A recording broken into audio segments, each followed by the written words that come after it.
The last thing you expect to hear through a crack in a hospital door is your own death being calculated like an unwanted tax bill. You lie there in the dark, hooked to monitors that beep every few seconds, listening to the voices of people whose scraped knees you used to bandage, debating whether your life is actually worth the cost of keeping you breathing.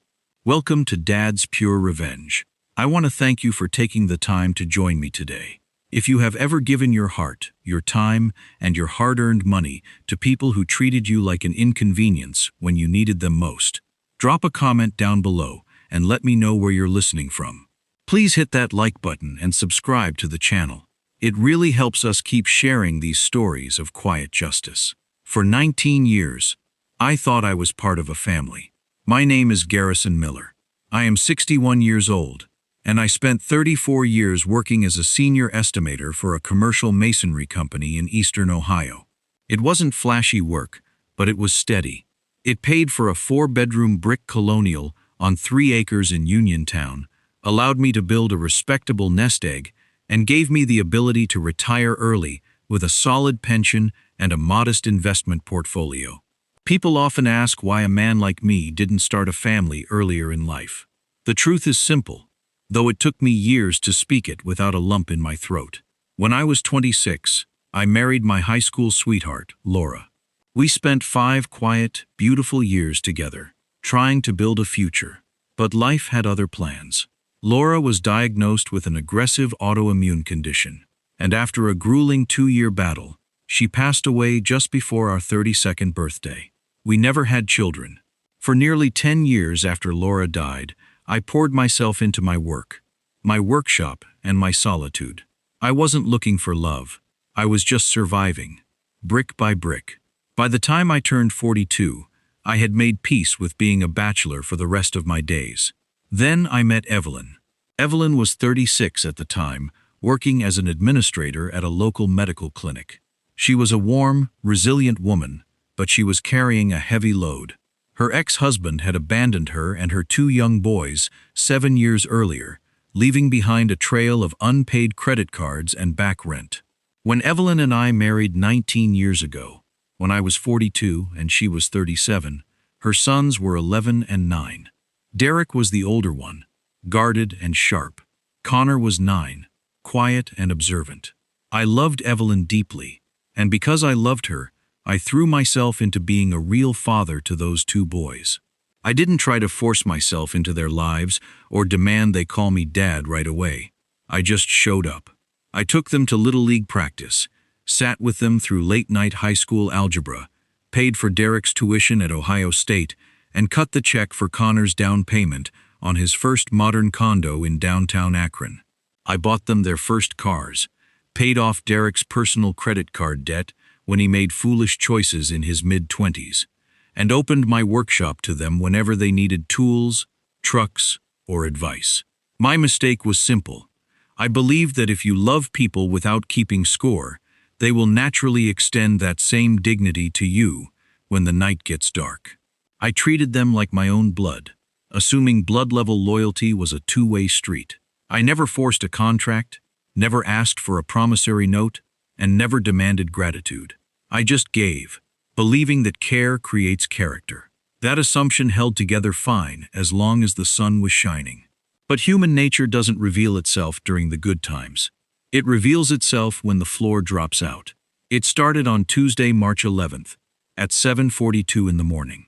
I was out in the garage, sweeping up pine sawdust from a bookshelf I was building, when a sudden heavy pressure settled right in the center of my chest. It wasn't the sharp, stabbing pain you see in movies. It felt like someone had parked a heavy iron engine block directly on my sternum. The air stopped coming. My knees folded, and I dropped onto the concrete floor, knocking over a tin of brass screws that scattered like tiny teeth across the bay. I managed to reach my phone in my back pocket and called my old neighbor and lifelong friend, Hank Vance. Hank lives 3 houses down, a 63-year-old retired mechanic who spent 30 years under grease-stained hoods. Hank didn't ask questions. He was in my garage within 90 seconds. He didn't waste time calling an ambulance to wait on county dispatch. He pulled me into his 2017 Ford F-150, ran 3 red lights along Route 619, and pulled right into the emergency bay at Akron General Hospital. While the medical team rushed me onto a gurney, Hank stayed right there, holding my jacket and my wallet. He sat in that vinyl waiting room chair for 8 hours straight, calling Evelyn, keeping track of my vitals, and fetching warm water for the nurses. When my condition stabilized enough for me to breathe, I saw Hank standing at the foot of the bed, his work boots still dusty from his driveway. He didn't say anything grand. He just patted my foot through the thin hospital blanket and said, "We're getting this sorted out, Garrison. Don't you worry about the shop. That's what a real man does. He doesn't calculate cost when a house is on fire." By Thursday morning, the head cardiologist, Dr. Alistair Finch, gave us the hard reality. I had severe 3-vessel coronary artery disease combined with a sudden, aggressive heart valve degradation. I needed an emergency triple bypass and a mechanical valve replacement, followed by an intensive, specialized post-operative care package at a private rehabilitation facility in Cleveland, a program that my specific insurance tier, due to a recent policy transition during my early retirement, would only cover 30% of. The immediate out-of-pocket medical expenses, surgical fees, and required recovery care totaled nearly $210,000. Because I had retired early at 58, a large portion of my wealth was tied up in my house and my liquid index accounts, which had a strict 30-day withdrawal penalty clause unless liquidated under specific real estate asset sales. Evelyn was frantic. She sat at my bedside, her face pale, holding my cold hand. "We'll sell the lake house in Michigan, Garrison," she whispered, her voice trembling. "Or we'll put this house on the market immediately. We can downsize. We can sell the Mustang in the barn. We can sell everything to save you. I don't care about the property. I just need you alive." I squeezed her hand weakly. "We'll figure it out, Evie," I rasped. That afternoon, Evelyn called a family meeting in the small private consultation room just down the hall from the cardiac intensive care unit, room 314. Derek, now a 30-year-old regional sales executive, and Connor, 28 and working in commercial real estate, arrived around 2:15 p.m. I was supposed to be asleep. The nurses had given me a mild sedative around 1 o'clock, but the steady throb in my arm from the IV line kept me awake. I managed to ease myself out of bed, holding the rolling IV pole with one hand and gripping my hospital gown with the other. I needed to walk a few steps as the physical therapist had suggested, so I shuffled slowly down the carpeted hallway toward the family room to tell Evelyn I was awake. The heavy wooden door to the consultation room was pulled to, but it hadn't clicked shut. It was propped open by about an inch. I was about to knock when I heard Derek's voice. It wasn't filled with concern or worry. It was flat, measured, and sharp, the tone he used when analyzing a bad quarterly investment report. "Mom, you're not listening to reason," Derek said softly. "You're talking about putting the Uniontown house up for a fast cash sale and signing away the equity from the Michigan property. That's your security. That's our family's baseline. Derek, his life is on the line," Evelyn said, her voice cracking. "Dr. Finch said if we don't commit to the Cleveland Specialized Rehab Program right after the bypass, his heart won't survive the strain. The standard facility insurance covers has a terrible recovery record for valve replacements." Then came Connor's voice, cool, dismissive, and utterly devoid of warmth. "Mom, think about the numbers," Connor said quietly. "Garrison is 61. His heart is basically shot. If you liquidate the real estate now at a fire sale discount, you're draining the whole estate. What if you spend 200 grand and he dies anyway 6 months from now? Then what do you have left? You'll be broke, and we'll have to support you." I stood there in the quiet corridor. The fluorescent light above me hummed softly. The IV pump gave a sharp beep beep beep. Evelyn gasped. "Connor, how can you say that about the man who raised you? He paid your college tuition. He paid off your condominium. And we appreciate that, Mom," Derek chimed in, his tone condescendingly gentle. "But this is business now. Don't waste the money. What if he doesn't make it?" Those exact 9 words hung in the air like poison in a clean room. Don't waste the money. What if he doesn't make it? If you throw all the assets at this, Connor added, there's nothing left for the family future. No inheritance, no safety net for us, no equity in the Uniontown house. You need to tell the hospital to use the basic state-funded insurance plan and let nature take its course. If he makes it, great. If he doesn't, at least the house and the land stay in the family. I didn't open the door. I didn't shout. I didn't burst in and make a scene. Real pain doesn't make you scream. It makes you deathly quiet. I turned my IV pole around, the little plastic wheels squeaking against the polished linoleum, and walked slowly back to room 314. I climbed into the high hospital bed, pulled the stiff white sheet up to my chin, and stared at the dark screen of the wall-mounted television. If you're finding this story compelling so far, take a quick second to hit the like button and subscribe to Dad's Pure Revenge. Sharing your thoughts in the comments helps other fathers find our community, and I truly appreciate your support. In that quiet room, something inside me broke clean off. Not my heart, but the foolish idea that years of sacrifice automatically buy you loyalty. I realized that to Derek and Connor, I wasn't the man who taught them how to drive a stick shift or paid off their debts. I was just an aging line item, standing between them and a real estate inheritance. They thought my life was a bad financial risk.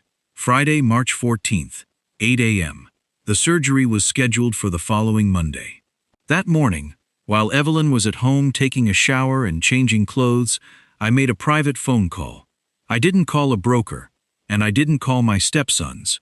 I called my attorney, Clinton Webb, a man I'd known for 25 years, and asked him to come to the hospital with 2 witnesses from his firm. When Clinton arrived at 10:30 a.m., wearing his usual worn tweed jacket and carrying a brown leather briefcase, I laid everything out in plain, unvarnished terms. "Clinton," I said softly, my voice raspy from the oxygen tube, "I need to restructure everything. Today, Garrison, you're about to go into major open-heart surgery," Clinton said, leaning over the bed rail with genuine concern. "Are you sure you want to handle estate changes right now?" "I've never been clearer in my head," I told him. "I want every single asset that is solely in my name. The Uniontown home, the Michigan Lake cabin, my investment portfolio, and my personal tools and vehicles, placed into an irrevocable living trust, effective immediately." We spent 2 hours going over the terms. I made sure every single detail was legally airtight, bulletproof, and utterly clear. First, I ensured Evelyn was fully protected for the rest of her natural life. The trust stipulated that she would have lifetime residency in the Uniontown house, with all property taxes, maintenance, and a generous monthly living allowance fully paid out from the dividends of my investment portfolio. She would never want for a single dollar, no matter what happened to me. Second, I appointed an independent corporate trustee, a reputable wealth management firm in Cleveland, to manage the assets, explicitly removing Evelyn from any financial management duties so her sons could never pressure or manipulate her into signing over deeds or liquidating equity. Third, I addressed the ultimate disposition of the estate upon my eventual death, or upon Evelyn's passing. The entire residual estate, the 3 acres in Uniontown, the Michigan cabin, the portfolio, and all liquid funds, would not go to Derek or Connor. Not a single cent. Instead, 50% of the total final estate value was designated to be transferred directly to the Akron Children's Hospital Cardiac Care Unit, to fund pediatric heart surgeries for families who couldn't afford them. The remaining 50%, along with my classic 1967 Ford Mustang, my complete woodworking shop, and the Michigan property, was assigned directly to Hank Vance and his daughter, Clara. Hank was the man who had picked me up off the garage floor, without counting the cost, and Clara was a dedicated middle school teacher, raising 2 young children on her own. Finally, I added a specific, explicit clause regarding Derek and Connor. The clause stated clearly, "To my stepsons, Derek and Connor, I leave the sum of $1 each."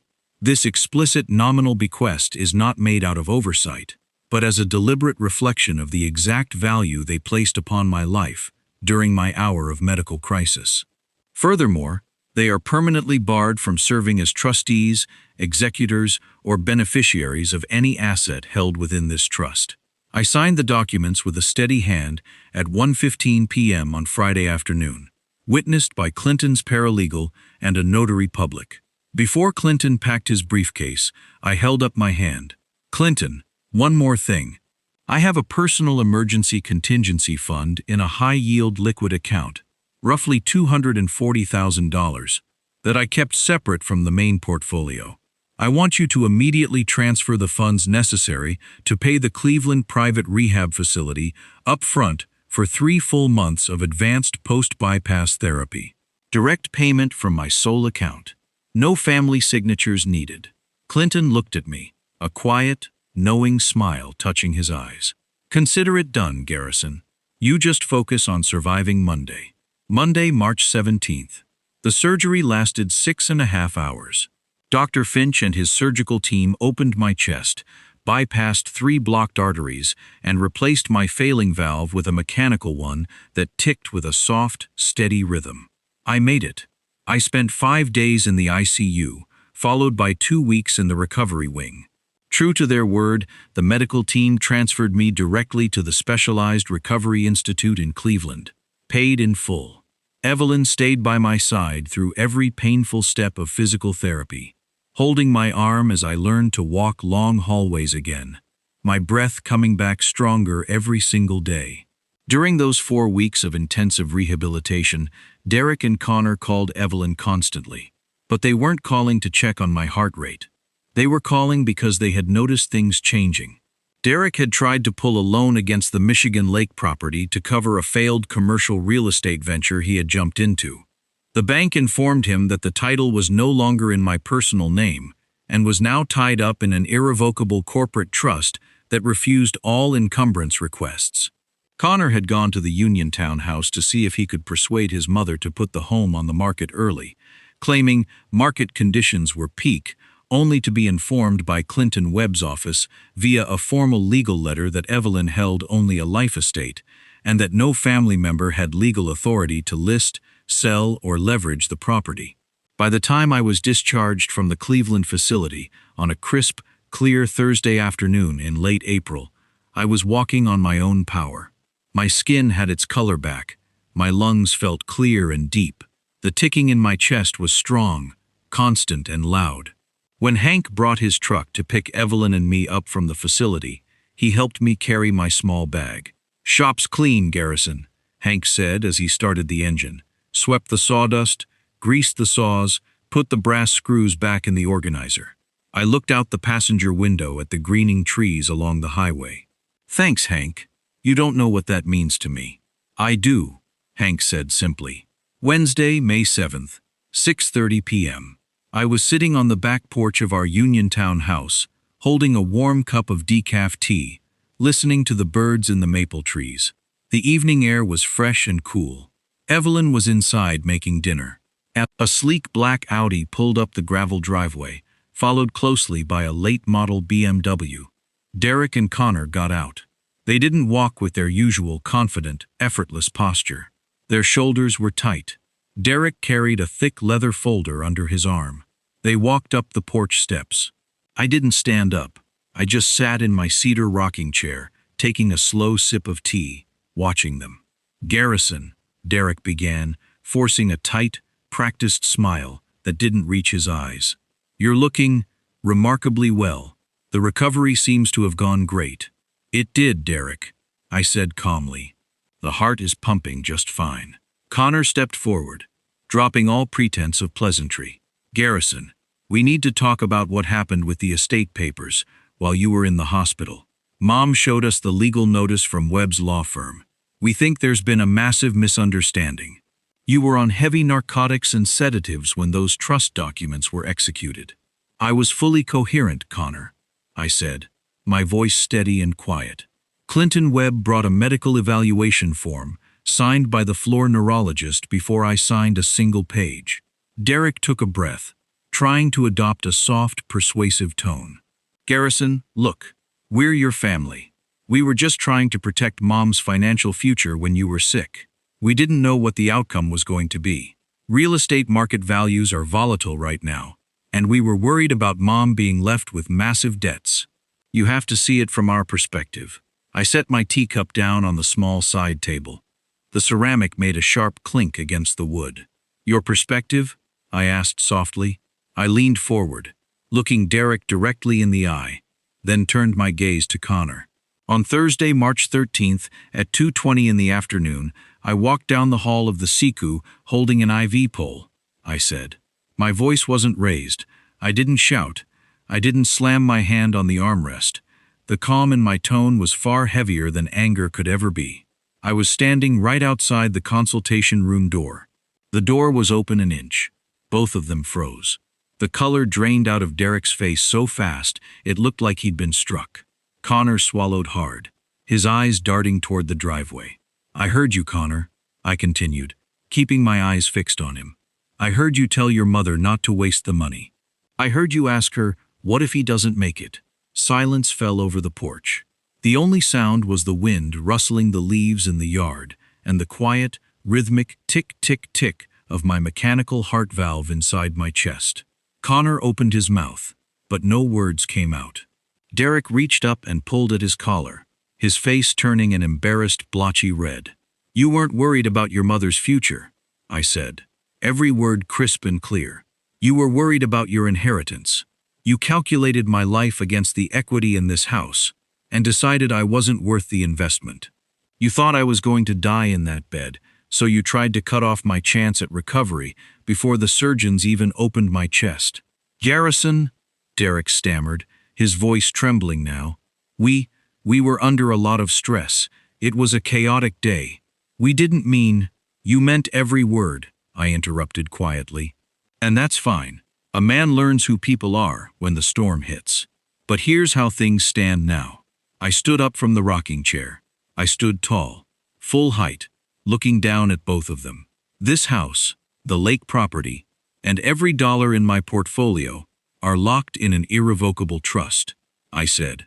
Your mother will be taken care of in luxury for every day she lives on this earth, but neither of you will ever touch a single dime of that money. You won't be able to leverage it, you won't be able to inherit it, and you won't be able to persuade her to give it away, because she doesn't own the principal, the corporate trustee does. Derek's eyes widened. Garrison, you can't be serious. You're cutting us out completely? After 19 years? I didn't cut you out, Derek, I said softly. You priced yourselves out. I left both of you exactly $1 in the trust document. Clinton Webb has the checks waiting at his office if you'd like to go pick them up. It reflects the exact value you placed on my life. Connor looked furious, his fists clenching at his sides. This is ridiculous. We can challenge this in probate court. You were incapacitated. Feel free to try, I said calmly.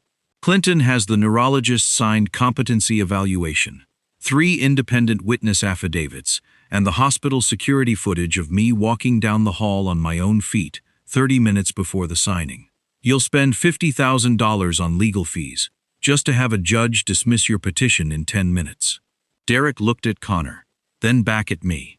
The reality of the situation finally settled over them, like a concrete vault closing shut. There were no loopholes. There was no emotional leverage left to push. The door was locked from the inside. You can leave now, I said, picking my teacup back up. Evelyn and I are about to have dinner. They turned without saying another word. They walked down the porch steps, their heads down, and got back into their cars. I watched the dust rise from the driveway as the Audi and the BMW pulled out onto Route 619 and disappeared down the road. They had built their entire adult lives counting on a safety net they didn't weave. And when they decided to pull that net away while I was falling, they never imagined I would land on my own 2 feet. Over the next 6 months, the phone rang repeatedly. Derek called 17 times in June when his firm faced a massive cash flow crunch after losing a major corporate client. Connor called 11 times in August, leaving increasingly desperate voicemails asking if I could at least release the title to the Ford Mustang so he could sell it to cover his back taxes. I didn't block their numbers. I didn't leave angry text messages. I simply let the calls ring through to voicemail, listened to them once, to ensure there was no actual emergency concerning Evelyn, and then deleted them. I didn't feel anger. I didn't feel revengeful triumph. What I felt was a deep, unshakable clarity.